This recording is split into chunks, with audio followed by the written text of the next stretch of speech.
Welcome back today match prediction and highlight. তো কেমন আছো তোমরা? আজকে আমি আলোচনা করব আইসিসি মেন্স টি20 world cup 2024 match number 15, 15 number match, যেটা খেলা হবে শ্রীলঙ্কা ভার্সেস বাংলাদেশ। খেলাটা হবে, যদি আমি ডেট বলি, কাল 7 জুন 2024 ইন্ডিয়ান টাইমে সকাল 6টা AM খেলা। আর যেহেতু এটা ইউএসএতে খেলা, ইউএসএর টেক্সাসে খেলা, টেক্সাসের লোকাল টাইমে সন্ধ্যে 7:30 PM খেলা।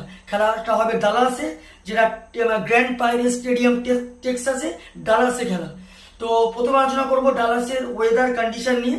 ডালাসে যদি ওয়েদার দেখি, ক্লিয়ার স্কাই আছে, সানি ওয়েদার আছে। আর যেহেতু রাতে খেলা, তো এখানে সানি ওয়েদার বলা যাবে না, কিন্তু ক্লিয়ার স্কাই আছে, নো রেন। এই সময় 32°C আছে। পিচ যদি আমি ক্যালকুলেশন করি, তো এখানে একটাই কথা বলবো, টসে জিতে ফার্স্ট ব্যাট করা উচিত। 160 প্লাস গুড স্কোর হয়ে যাবে। তো এখানে একটা কথা বলবো, টসে জিতে ফার্স্ট ব্যাট করা উচিত।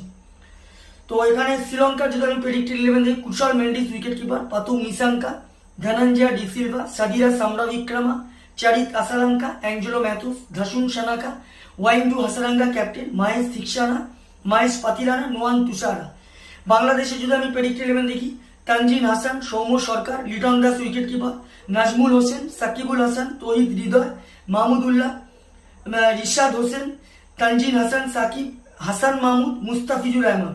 দুটো টিমে আমি প্রেডিক্টেড 11 বা প্রবাবল 11 বলে দিলাম। লাস্ট ম্যাচ যদি দেখি, শ্রীলঙ্কা লাস্ট ম্যাচ লস্ট হয়ে আছে সাউথ আফ্রিকার কাছে। শ্রীলঙ্কার হয়ে লাস্ট ম্যাচ সব থেকে কাজ করে কুশল মেন্ডিস 19 রান। আর যদি বোলিং পারফর্ম দেখি, সব থেকে উইকেট টেকার ইকোনমিক বল করে ওয়াইন্ডু হাসারাঙ্গা, 22 রান দিয়ে 2 উইকেট নেয়। তো আর এটা বাংলাদেশের ফার্স্ট ম্যাচ, তো বাংলাদেশের লাস্ট ম্যাচের কোনো ব্যাপারই নেই। তো দুটো টিম যদি এখানে পার্সেন্টেজ ক্যালকুলেশন করা, প্রায় 50-50 আমি বলবো। কিন্তু কালকের ম্যাচ প্রেডিকশন, আমার calculation, match winner Sri Lanka win this game, Sri Lanka এই ম্যাচ জিতবে। আর এখানে যদি টপ ফ্যান্টাসি পিক দেখি, কারা কারা এই ম্যাচে পারফর্ম করতে পারে, শ্রীলঙ্কা যদি টপ ফ্যান্টাসি পিক দেখি, কুশল মেন্ডিস, পাতম নিশাঙ্কা, ধাসুন সানাকা আর মাহেশ থিকসানাকে টপ ফ্যান্টাসি পিকের মধ্যে রাখবো।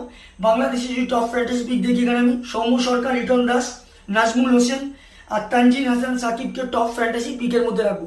রানের যদি এখানে ক্যালকুলেশন করা হয়, যদি শ্রীলঙ্কা ফার্স্ট ব্যাট করে, তো আমার ক্যালকুলেশন 150 থেকে 160 করবে, 170ও করে দিতে পারে, যেটা 15-20 রানে শ্রীলঙ্কা উইন হবে। বাংলাদেশ যদি ফার্স্ট ব্যাট করে, তো আমার ক্যালকুলেশন বাংলাদেশ 140 থেকে 150-র মধ্যে রেস্ট্রিক্ট হবে, যেটা শ্রীলঙ্কা 5 কি 4 উইকেটে উইন হবে। তো নর্মালি আমার prediction match winner Sri Lanka win this game. তো ভিডিওটি ভালো লাগলে লাইক করো, শেয়ার করো, কমেন্ট করো আর সাবস্ক্রাইব করো। বাই।